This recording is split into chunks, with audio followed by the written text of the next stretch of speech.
ওরে একবারে পুজো ফলাবো, কিন্তু একবারে পুজো ফলাবো। মারতে পারেন না, পারেন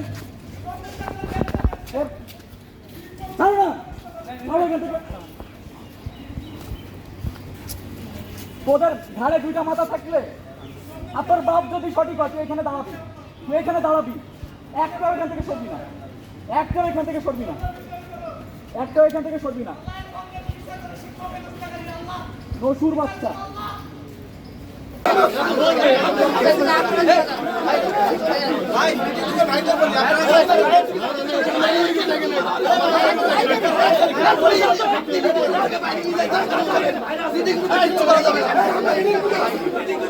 কিচ্ছু করা যাবে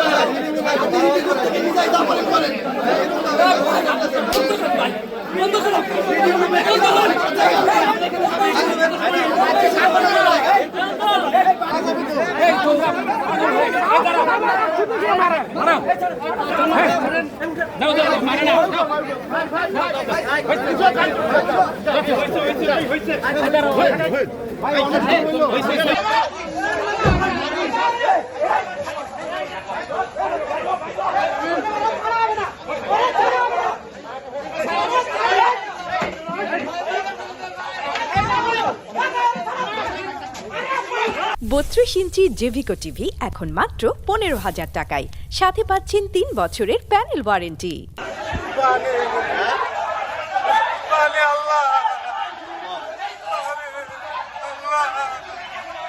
আপনার সাথে মারামারি করছে? কি নিয়ে ভাই, কি নিয়ে? কি আল্লাহ, তুমি শিক্ষকের রাস্তাঘাটে ভাই আপনারা মারলো কেন? আমরা গেছিলাম আমাদের ভাইকে মারছে ভুক্তর অফিসে, আমরা বিচার চাইতে গেছি রাষ্ট্রের কাছে, যাবো না তো কই যাবো। তখন সালাউদ্দিন আম্মার আমাদের উপর হামলা করছে। এই জায়গা মানে লাইব্রেরিতে আপনারা মারছেন, ওইখানে মারতে মারতে ওখানেও মারতে মারতে আমার জামা কাপড় ছিঁড়ে গেছে, আমরা এখানে আশ্রয় নিছি। হ্যাঁ, আমাদের তখন এখানে সালমান সাব্বির সবাই মিলে যা পাইছে রড দিয়ে মারছে। বিষয় হচ্ছে ঘটনার সূত্রপাত গতকাল প্রক্টর অফিসে আমি এক ছোট ভাইয়ের একটা অপ্রীতিকর ঘটনা ঘটে, সে প্রেক্ষা থেকে তার গার্জিয়ান হিসেবে আমি প্রক্টর অফিসে যাই। তো প্রক্টর অফিসে আমি দাঁড়িয়ে স্যারের কাছে পারমিশন নিয়ে, স্যার আপনার কাছে আমি কিছু কথা বলতে চাই, যদি আপনি অনুমতি দেন। কিন্তু আমি অনুমতি সাপেক্ষে সে আমাকে বললো যে তুমি কি বলতে চাও। তাই আমি বললাম স্যার এই ঘটনাটা যে ঘটেছে, এইখানকার যে ছেলেটার গার্জিয়ান হিসেবে আমাকে পাঠানো হয়েছে তার পরিবার থেকে, যে কি হয় তারা তো বাসা থেকে আসতে পারতেছে না, ছেলেটা মেডিকেলে ছিল, আমি এই জন্য আসছি। তো তখন ওইখানে স্যার এবং স্টুডেন্টরা হাসাহাসি করে, এই যে গাইবান্ধা জেলা সমিতি। তাই আমি বললাম যে ভাই, বলছে যে তার বাবা মা কই, তুমি কেন গার্জিয়ান, তার বাবা মা কই। তখন আমি বললাম যে স্যার দেখেন, এখানে তো আমাদের ছোট বোনটার সাথে যে অপ্রীতিকর ঘটনা ঘটেছে, যারা অপরাধী তাদের তো সুষ্ঠু বিচার হবে, এটা প্রশাসন আপনারা করবেন। কিন্তু কথা হচ্ছে ওই মেয়েটাকে এই মুহূর্তে গার্জিয়ান নিয়ে আসতে পারছে, হয়তো বা জেলা সমিতি, উপজেলা সমিতি বা ডিপার্টমেন্টের ভাইদেরকে নিয়ে আসছি। তো আমাকে সে দেখে ক্যাম্পাসের বড় ভাই হিসেবে আমি এখানে পরিচিত, আমাকে ডাকছি। তো আমার যদি বেয়াদবি হয়ে যায় স্যার, আমি ক্ষমা প্রার্থী। তো দিয়ে বলছে যে স্যার এখানে হাসলো কেন, কাছে তুমি তো অবোধগম্য কথা বলছো, মানে বোধগম্য কথা। আজকে কি হয়েছে সেটা একটু বলেন। ওইটার প্রেক্ষিতে আমাকে আবার আজকে প্রক্টর অফিসে ডাকা হয়েছিল, মিউচুয়াল করছে আমি জানি না। তো আমাকে প্রক্টর অফিস থেকে ডাকা হয়েছিল যে স্যার আপনাকে ডাকতেছে। তো আমি গেছি, যাওয়ার পর আমাকে ছাত্রলীগ এলিগেশন নিয়ে আসছে তারা। তো আমার হচ্ছে যে ছাত্রলীগের ব্যানার ফেস্টিনের সাথে আমার কোনো সংশ্লিষ্টতা নাই, ঠিক আছে। 17-18 সেশনে আমরা এসেছি। এখন আমার একটা আপনার নামটা কি? আমার নাম হচ্ছে আনাস। আপনার নিয়ে অভিযোগ? হ্যাঁ, আমার ক্যাম্পাসে একটা ছাত্রলীগ বন্ধু থাকতে পারে, একটা শিবির বন্ধু থাকতে পারে, একটা ছাত্র দলের বন্ধু থাকতে পারে, ছাত্রলীগের বন্ধু থাকতে পারে। তাই বলে তো আমি ছাত্রলীগ করি বিষয়টা তো এমন না। এখন ওরা ওই এলিগেশন আইনা সবকিছু ঘাটাঘাটি করে দেখলো যে আমার বন্ধু ছাত্রলীগ করতো, ওই ফুলের শুভেচ্ছা দিতে গেছে কমিটিকে, আমাকে ডাকছে তার পাশের রুম, ওই জায়গা থেকে আমি গেছি। কিন্তু ব্যানার ফেস্টুনে আমার কোনো সম্পৃক্ততা নাই, এবং আমি ফার্স্ট ইয়ারে বৈধভাবে সিট পাই, আমার কোনো রাজনীতি করতে হয় না। কিন্তু আমি বিগত ছাত্রলীগের প্রতিহিংসার শিকার হয়েছিলাম, কারণ ভাস্কর ইতিপূর্বে একটা ঘটনা ঘটায়। ভাস্কর ছাত্রলীগের সহ সম্পাদক মেবি, আর হল শাখা সাধারণ সম্পাদক ছিল। সে অর্থনীতি বিভাগের এক ছেলেকে কানের পর্দা ফাটিয়ে দিয়েছিল মোবাইল সার্ভিসিং। ওই প্রেক্ষিতে আমি ভাস্কর নামে নিউজ করি। এই প্রেক্ষিতে সে আমার উপর চড়া হয়ে থেকে বিভিন্ন হুমকি ধুমকি পাই। আমি প্রক্টর অফিসকে জানাই, আমাকে বলে তুমি চলে যাও ক্যাম্পাস থেকে। তা আমার সাথে বন্ধু ছিল নূর সালাম ও ছাত্রলীগের সহসভাপতি। ওই বলছে যে বন্ধু তুই থাক, পাশের রুমে থাকতাম আমি, তুই থাক, সমস্যা নাই, তোর কিছু হবে না, তুই খালি অভিযোগটা তুলে নিবি, তো কিছু বলবে না। তখন আমি ওই ছেলে দিয়ে অভিযোগ তুলে নিই। এই প্রেক্ষিতে তার সাথে আমার মেলামেশা হয়েছে। তো হওয়ার পর এই ট্যাগিং দিয়ে তারা আমাকে বলছে যদি ছাত্রলীগ করি ঠান তা আমি বললাম যে ভাই ছাত্রলীগ করি এমনি কালকের ঘটনাটা ওই যে এক নারী শিক্ষার্থীকে জড়ায় যে ঘটনা, হ্যাঁ ওইটা কি, ওইটা আসলে কি? ওইটা হচ্ছে যে ছেলের পক্ষে তো গার্জিয়ান ছিল না, কালকে প্রথম দফায় বসছিল। তো আমার ছেলের পক্ষ থেকে বলা হয়েছে যে ভাই আপনি একটু জানতো এখানে কি হচ্ছে আমাদেরকে জানান। তা আমি ওইখানে ওর পক্ষ হয়ে গেছি, কিন্তু আমি তো বলে যাই না যে ও অপরাধ করে নাই। আমি বলছি যে স্যার এখানে কি হচ্ছে আমাকে একটু জানানো, পরিবারে আমি জানি। এখন কি আপনি লাইব্রেরিতে পড়তেছিলেন এই হ্যাঁ মুহূর্তে? হ্যাঁ, আমি ওই ঘটনার পর আমাকে এখানে মপ করে সালাউদ্দিন আমার ছাত্রলীগ ট্যাগ দিয়ে মারে। তখন আমি ওকে বললাম যে তোমার সাথে যে একটা আরিফুল নামে ছেলে থেকে জিয়াউর রহমান হলেন, সে তো ছাত্রলীগ করতো, তারও তো ছবি আছে, কিন্তু সে তো কোনো অপরাধী না, তাহলে আমিও তো কোনো অপরাধী না, তাহলে আমাকে কেন মারা হইলো এই জায়গায়? এটা প্রশ্ন। তাহলে ওকে মারতে হবে, ওরও তো ছবি আছে। তো এখন আর কথা হচ্ছে ওই কথা বলতেছে যে তোমাকে কি বলতে হবে দিয়ে আমার মারা শুরু করলো। শুরু করার পর আমি প্রক্টর অফিস আমার নামে কোনো এলিগেশন মানে আমাকে ছেড়ে দিল। আমি রজনীতে চা খেয়ে লাইব্রেরিতে পড়তে আসছি। পড়তে আসার পর কিছু ছোট ভাই ওর কাছে এই যে ঘটনা ঘটলো আমার শুভাকাঙ্ক্ষী, তারা প্রক্টর অফিসে গেছে যে আপনি কেন ভাইকে মারলেন, ইয়া করলেন, এইগুলো বলে আপনাকে মারধর করছে? না ওইটা তো প্রক্টর অফিসে কাহিনী হয়ে গেছে। এইখানে কি হয়েছে? লাইব্রেরিতে আসার পর রাকসু ঘটনাটা বলি, রাকসুতে কি হলো, ওরা ওইখানে কথা বলতে গেছে, ওইখানে কার মারামারি হয়েছে জানি না।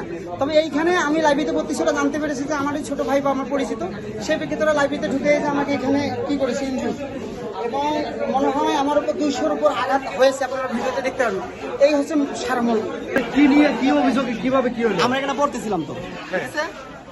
এই যে ইমরান রাকসু যে কি সম্পাদক রাকসু ইমরান, সে ছাত্রলীগ টেক দিয়ে যাকে তাকে ছাত্রলীগ টেক দিচ্ছে। এটা কি দেশে কি হয়েছে? এই দেশটা কি হয়েছে? আপনার বিরোধী গেলে আপনি ছাত্রলীগ টেক দিয়ে দিবেন? একটা ছেলেকে যে কোনো ভাবে আপনি মেরে ফেলতে পারেন, এটা কি আইন নাকি? আপনার সাথে মতের পার্থক্য রাখতেই পারে, এজন্য তাকে মেরে ফেলার কোনো অধিকার কেউ দেয় নাই। দেশের আইন আছে, আইনের বিচার হবে। কিন্তু ছাত্রলীগ টেক এমন লাইব্রেরির ভিতরে আসবে কেন? লাইব্রেরির ভিতরে আইসাও যে ছেলেরা মারতেছিল সে লাইব্রেরি পড়াশোনা করে রেগুলার, আনার যে ছেলেটা লাইব্রেরি পড়ে সে তো অন্যায় থেকে অবশ্যই তার বিচার হবে। কিন্তু তাকে এসে এর ভিতরে মেরে ফেলতেছে, আমরা এটা জাস্ট বললাম যে বাইরে তুলে। এই জন্য আমাদের ওনার কি, ওনার নাম পরিচয় কি যারা মারছে বা ই করছে? আনাস না যাকে মারছে, ইতিহাস বিভাগের আনাস। হ্যাঁ উনি ইতিহাস বিভাগ। আর ইমরান শেষ যে আমাকে প্রথম ছাত্রলীগ টেক দিচ্ছে। আর কেউ কি মারধর করছে? হ্যাঁ যারে পাইছে আমাদের তো মারধর শুরু করে দিচ্ছে। আমরা শিক্ষার্থী এখানে পড়াশোনা করতে আমাদের মারধর শুরু করছে।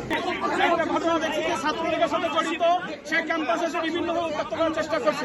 আজকে যখন প্রক্টর অফিসে তাকে নিয়ে বিচার করা হলো, আমাদের রাকসু ভাইয়েরা যখন রাকসু চলে গেল, আমরা দেখলাম কিছুক্ষণ পরে সেইখানে ছাত্রলীগের সন্ত্রাসী বাহিনীকে নিয়ে আমার ছাত্রলীগের আমাদের যারা লোকজন আছে রাকসু সেখানে অলরেডি হামলা চালাইছে। আমরা এটা সম্পূর্ণ দায়ভার এবং ব্যর্থতা প্রক্টর অফিসে। কারণ 2 ঘন্টা যাবত যারা প্রক্টর অফিসে অবস্থান করে হামলা করলো, আমার রাজশাহী বিশ্ববিদ্যালয়ের কোনো শিক্ষার্থী তাদের কাছে নিরাপদ নয়। আমরা চাই ছাত্রলীগের বিচার হোক এবং তাকে যত উপযুক্ত শিক্ষা ব্যবস্থা করুক। এই দেখে যেন পতিত ছাত্রলীগ তারা ভয় পায় এবং রাজশাহী বিশ্ববিদ্যালয় আর কেউ যেন সাধারণ শিক্ষার্থী রাজশাহী বিশ্ববিদ্যালয়ের কোনো শিক্ষার্থী হামলা না চালাইতে পারে। আমাদের দাবি তার উপযুক্ত শাস্তি ব্যবস্থা করা হোক। আপনারা কি এরকম ভাবে আইন হাতে তুলে আপনারা দেখছেন যে আমাদের রাকসুতে যে সেখানে আমাদের এক ভাইকে কোপ দেওয়া হয়েছে, এরপরে আমরা কোনো আইন হাতে তুলে নেই নাই। আমরা প্রক্টর অফিসকে জানিয়েছি, প্রক্টর অফিস যথাযথ ব্যবস্থা গ্রহণ করবে। যদি না করে তাহলে আমরা প্রক্টর অফিসের সাথে কথা বলতে বাধ্য থাকবো। কিন্তু আপনাদের তো সরাসরি দেখা গেল যে আপনাদের শিবিরের নেতাকর্মীরা এই জায়গায় উপস্থিত ছিলেন আমার এবং তাদের সামনে মারধর করা আমার হয়েছে। ছাত্র শিবিরের একজন সিঙ্গেল নেতা কর্মী, আমার আপনি ছাত্র ছিলেন, শিবিরের। আপনি নিজে ছিলেন তো? আমি আসছি পরে, যখন আমি ঘটনা শুনছি তারপরে আমি আসছি, ভিতরে ছিলেন, আমি তারপরে আসছি। আমার ছাত্র শিবির, আপনি মিডিয়া সেক্রেটারি ছিল? আমার ছাত্র শিবিরের কোনো নেতা কর্মী এটাকে যায় না। আপনি নিজে ছিলেন? আমি নিজে সর্বশেষ এসেছি। আমি সর্বশেষ এসে সেখান থেকে যারা ছিল তাদেরকে আমি এখান থেকে বের করার চেষ্টা করছি। প্রত্যেক কথা বলে আমি আমার জনশক্তি সেখান থেকে বের করেছি। আমার ছাত্র শিবিরে কোনো সিঙ্গেল জনশক্তি সেই ব্যক্তির গায়ে হাত দেয় নাই, এটা আমি প্রক্রিয়া বলতে পারি। যে এই ছেলে কিন্তু ছাত্রলীগের সংশ্লিষ্টতা গতকাল স্যারের সাথে যে মানে উচ্চবাচ্য করছে, যেটা এই ছেলেটাকে বললাম স্যার পুলিশে দেন, স্যার পুলিশের না দিয়ে তাকে বললো হ্যাঁ পুলিশে দিচ্ছি। পুলিশ নিয়ে গেল, নিয়ে ইয়াতে ছেড়ে দিল, জজ চত্বরের সামনে ছেড়ে দিল। সেই ছেলেটা আমি গিয়ে বসছি মাত্র, গিয়ে আমার উপর গিয়ে হামলা করছে। তাহলে এটা দায় আমি মূলত কাকে দিই? ওখানে সংশ্লিষ্ট যত সাধারণ শিক্ষার্থী ছিল আজকের এই ঘটনায়, আমার উপরে হামলা হতে পারে, তাদের উপর হামলা হবে না এটার গ্যারান্টি কি? এখানে আসার পরে প্রক্টর স্যার তাদের ভিতরে ঢুকে গেটে তালা লাগাই দিল। এটা তো জানা কথা যে এখানে রিডিং রুম, এখানে পরিবেশ নষ্ট হবে। সে একটা দপ্তরে গিয়ে হামলা করে আসছে, এখানে ব্যক্তিকে হামলা করে নাই তো, সে রাকসুতে গিয়ে হামলা করে আসছে। এখানে একদম টু দা পয়েন্ট একটা প্রশ্ন করি, একটা বিশ্ববিদ্যালয়ের সেন্ট্রাল লাইব্রেরিতে ঢুকে বিশ্ববিদ্যালয় কেন্দ্রীয় ছাত্র সংসদের নেতারা এবং একটা রাজনৈতিক একটা সংগঠনের বিশ্ববিদ্যালয়ের নেতারা, কেন্দ্রীয় তারা কি ছাত্র এখানে- সংসদ তারা কি এখানে হামলা করতে পারে একটা কিনা? বিশ্ববিদ্যালয়ের কেন্দ্রীয় ছাত্র সংসদের অফিসে গিয়ে কোন শিক্ষার্থী বা কোন ছাত্রলীগ হামলা করতে পারে কিনা, এটা নিরাপত্তা আমি ডিজার্ভ করি কিনা, নিরাপত্তা একটা দপ্তরের সেটার- ইয়ে হিসেবে আমি ডিজার্ভ করি কিনা? সেটার প্রতিবাদ স্বরূপ কি আপনারা আইনের হাতে তুলে দিয়ে দেখলাম তো কি হলো। আইনের হাতে তুলে দিলাম তো, আপনাদের সামনে আইনের হাতে তুলে দিলাম। আইন কতটুকু করতে পারছে আমাদের ইনসাফ? 2 বছর ধরে ছাত্রলীগের ব্যাপারে কোনো ডিসিশন না নিয়ে আজকে এই পরিস্থিতিতে তারা নিয়ে আসলো। এটা দায় আমি কাকে দিব? আমি আইনকে দিব? আমি প্রশাসনকে দিব? যখন তারা দিতে পারতেছে না তখন তো আমাকে নিতে হবে। হ্যাঁ, ওখানে আহত মানে কি? গবেষণা কোথায়? ওনার এখানে এখানে মানে ইয়া দেখা যাচ্ছে, সাদা মাংস দেখা যাচ্ছে, এমন বাজে অবস্থা আর কি। ওনাকে আকস্মিক ভাবে হামলা করা হয়েছে। ওরা ছিল 7 জন, আমরা ছিলাম মাত্র 3 জন, এবং আমরা জাস্ট বসে, আমি তো সহতত্ত্ব গবেষণার সাথে কথা বলতেছিলাম, আকস্মিক ভাবে তারা গিয়ে হামলা করছে। আমি তো চিনি না তাদেরকে। এখানে আরেকটা জিনিস মাংস বের করে দিয়ে এটা দেখেন অবস্থা, এই এদের মানে আমার এইখানে আপনারা তাদেরকে ধরতে আসছিলেন, এর পরবর্তীতে একটা পরিস্থিতি সাধারণ শিক্ষা ভাই তাদেরকে রাষ্ট্র এবং শিবির নেতাদের হাতাহাতি এবং বাগবিতণ্ডা না না এটা না, তাদেরকে ধরতে আসা হয়েছে, তারা পালায় ভিতরে গেছে। তখন কি স্টুডেন্টরা বা আমার হল সংসদ প্রতিনিধিরা, আপনার হল সংসদ প্রতিনিধি আর শিবির গুলায় ফেললে তো হবে না ভাই। আমার এখানে হল সংসদ প্রতিনিধি ছিল, এখন হল সংসদ, এখন কেন্দ্রীয় সংসদ ধরেন আমি রাষ্ট্র সাধারণ সম্পাদক, সাধারণ সম্পাদক, আমার উপরে হামলা হয়েছে শিবির প্যানেল থেকে নির্বাচন করা তথ্য কমিশন সম্পাদকের উপর হামলা হয়েছে। তারা তো তারা তাদের ইয়েটা নিবে কিনা? শিবিরের মিডিয়া সেক্রেটারি ওইখানে ছিল যখন মারামারি, এটার ডিসিশন তাদের থেকে নিতে হবে, এটা তো আর আমি নিতে ওকে ওকে ওকে এর পরবর্তীতে রাষ্ট্রের একটা ধস্তাধস্তির ঘটনা ঘটেছে। আমরা বের করে নিয়ে আসার চেষ্টা করছি, কোনো ধস্তাধস্তির কিছু হয় না, ধস্তাধস্তির কিছু না। তারা তাদের জায়গা থেকে তারাও বুঝে উঠতে পারে না যে ভিতরে আসলে কি হচ্ছে। এখানে একজন সম্মানিত শিক্ষকের সামনে, প্রক্টরের সামনে একটা তথাকথিত ছাত্রনেতা বা কোনো শিক্ষার্থী আইন নিজের হাতে তুলে নিতে পারে কিনা, এটা আমাদের বিশ্ববিদ্যালয় প্রশাসনের কাছে আমাদের প্রশ্ন। এবং আমরা এখানে যারা রাজনৈতিক রূপ দিতে যাচ্ছে, আপনারা দেখেছেন যে জামাতের নেতারা এই অল্প বয়সী নারীদেরকে নিয়ে হোটেলে ধরা পড়ে। তারই পরিপ্রেক্ষিতে আমাদের এই রাকসুর এক নেতা আমি দেখেছি যে ডাকসুর কোন পাকিস্তানি বিশ্ববিদ্যালয়ে যার কারণে তাকে বাংলাদেশের ভোগ করার জন্য ডাকে।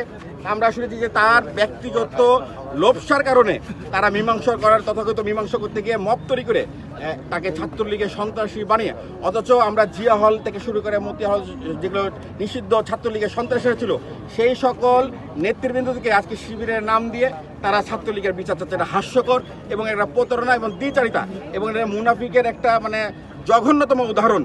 আজকে আপনারা জানেন যে বিশ্ববিদ্যালয়ের আমাদের দূরে যেগুলো সম্মানিত অভিভাবকরা রয়েছে এবং শিক্ষার্থীরা রয়েছে, তারা এই রাজশাহী বিশ্ববিদ্যালয়ে পড়ালেখা করতে এসে ভয় করে, কারণ তারা জানে যে রাজশাহী বিশ্ববিদ্যালয়ের এই ছাত্র শিবির তারা শিক্ষার্থীদের হাত পায়ে রক কেটে হত্যা করে, শিক্ষককে হত্যা করে।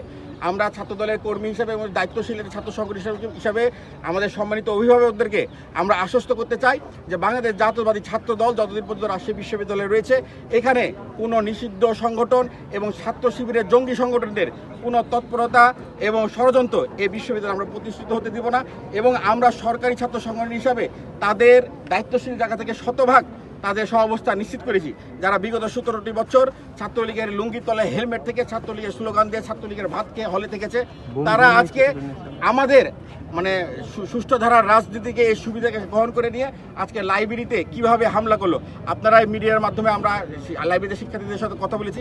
এটা শিক্ষার্থীদের দাবি, শিক্ষার্থীরা আমাদেরকে দাবি করেছে যে অনতিবিলম্বে সে যে দলের হোক মতের হোক, যাদের ভিডিও ফুটেজ চিহ্নিত রয়েছে সেই সকল শিক্ষার্থীদের ছাত্রত্ব বাতিল করতে হবে, সেই হোক আর যেই দলের যত বড় মাপের নেতা হোক।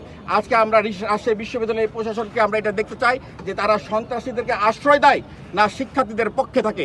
আজকে এই সন্ত্রাসীদেরকে অনতিবিলম্বে তাদেরকে ছাত্রত্ব বাতিল করতে হবে এবং তাদেরকে গ্রেপ্তার করতে হবে।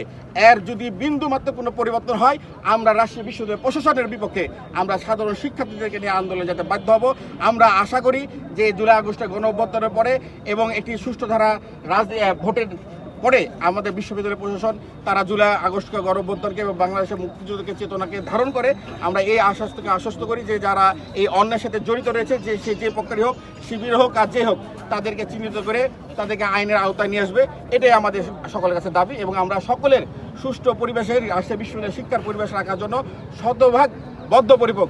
আমরা চাই না রাজশাহী বিশ্ববিদ্যালয় অস্থিতিশীল হোক, এর শিক্ষার পরিবেশ একটু বিঘ্ন ঘটুক, কিন্তু যারা ইচ্ছাকৃতভাবে বারবার এই যাকে আজকে হত্যার উদ্দেশ্য করেছে, একবার তাকে সাধারণ শিক্ষার্থী বানাচ্ছে, একবার তাকে ছাত্রলীগ বানাচ্ছে, এই সকল মানে নারী লিপসু এই মানে জঘন্য শিবির নেতাদেরকে বিরুদ্ধে আপনাদেরকেও আহ্বান জানাবো যে এই নারী ঘটিত বিষয়কে রাজনৈতিক যারা রূপ না দিতে পারে, তারা যারা ষড়যন্ত্র না করে, এই জন্য আপনারা সচেতন হবেন, এই আশায় আমাদের আপনাদের কাছে আহ্বান। আপনাদের কাছে একটি আহ্বান আপনাদেরকে জানিয়ে রাখতে চাই, ভাই যে বিচারটার দাবি করলো, যখন এই টোকাই আম্মারের সাথে কোনো ছাত্র থাকে তখন সে হয়ে যায় সাধারণ শিক্ষার্থী, অথচ এই টোকাই আম্মার ওই সাধারণ শিক্ষার্থী যাকে সাধারণ শিক্ষার্থী পরিচয় দিয়েছিল, আজকে সেই শিক্ষার্থীকে লাইব্রেরির মতন একটি সুস্থ সুন্দর পরিবেশে যে ছাত্রলীগ আখ্যা দিয়ে মেরেছে। এটা পরিকল্পিত একটি রাজনৈতিক কাণ্ড।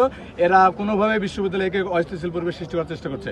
আমরা রাজশাহী বিশ্ববিদ্যালয় ছাত্রদল আপনাদেরকে মাধ্যমে জানিয়ে দিতে চাই, রাজশাহী বিশ্ববিদ্যালয়ের শিক্ষার্থীরা মুক্ত পরিবেশে বিশ্ববিদ্যালয়ে শিক্ষা গ্রহণ করবে। এতে যদি কোনো শিক্ষার্থী, কোনো ছাত্র শিবির হোক আর কোনো রাকসু নামক গুপ্ত ছাত্রলীগ হোক আর রাকসু নামক কোনো সংগঠন হোক, এর বিরুদ্ধে যদি যাই, আমরা রাজশাহী বিশ্ববিদ্যালয় ছাত্রদল তাদের বিরুদ্ধে দাঁড়াবো এবং তাদের বিরুদ্ধে ব্যবস্থা নেব। ঠিক।